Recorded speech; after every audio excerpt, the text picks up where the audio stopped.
Voici Monsieur Éric Dupond-Moretti. Je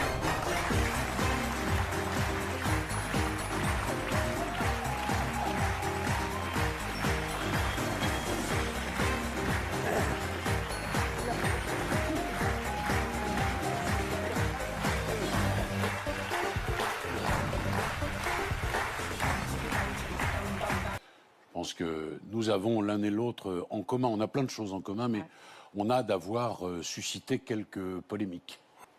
Ouais, ça aussi, c'est quelque chose d'ailleurs qu'on a en commun, c'est que on dit les choses. Hein. Oui.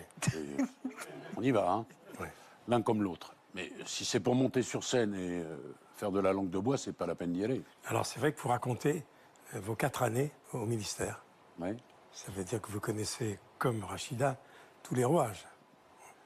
Moi, j'en connais quelques-uns, oui. On les connaissait Évidemment, un peu avant. Moi, tout d'abord, ce que je veux dire, je veux profiter de la présence d'Éric ici. Moi, je voulais qu'il soit là pour cette émission.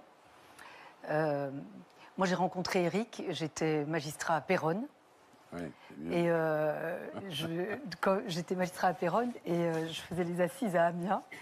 Et il y avait Éric Dupond-Moretti et Franck Berton à l'époque. Mais sur les assises que j'avais avec Éric, à chaque fois que je portais l'accusation, où j'étais assesseur, à chaque fois je perdais face à lui. Et donc, j'ai découvert à ce moment-là, il y a eu l'affaire Outreau, effectivement, et je me suis intéressée à lui pour ce qu'il est pour de vrai. Moi, c'est un des rares avec lequel c'est pas en termes de m'impressionner, je l'écoute.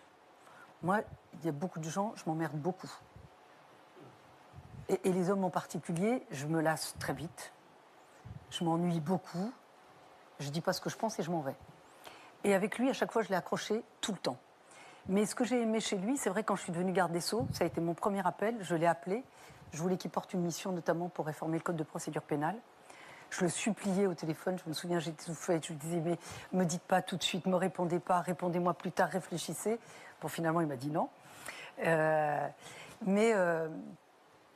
puis, ce que je veux dire, et il va le comprendre et vous allez le comprendre, à chaque fois que j'ai eu besoin de lui, quelle que soit l'heure, moi je me souviens une fois, il était dans un dîner, il était très tard et j'avais besoin de lui pour quelqu'un de ma famille.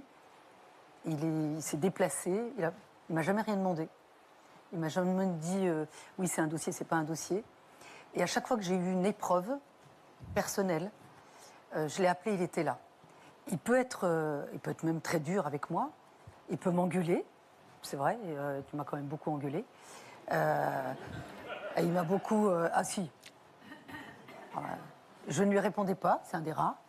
Mais ce que j'aime chez lui, c'est cette fidélité, cette force aussi vitale, qui vous dit qu'à un moment donné, tu ne mettras pas le deuxième genou à terre. Je suis là.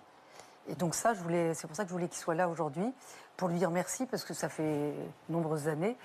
J'étais souvent plus à porter des emmerdes qu'à régler, qui se sont heureusement bien réglées qu'autre chose. Mais voilà, c'est pour ça que je voulais qu'il soit là aujourd'hui. Alors,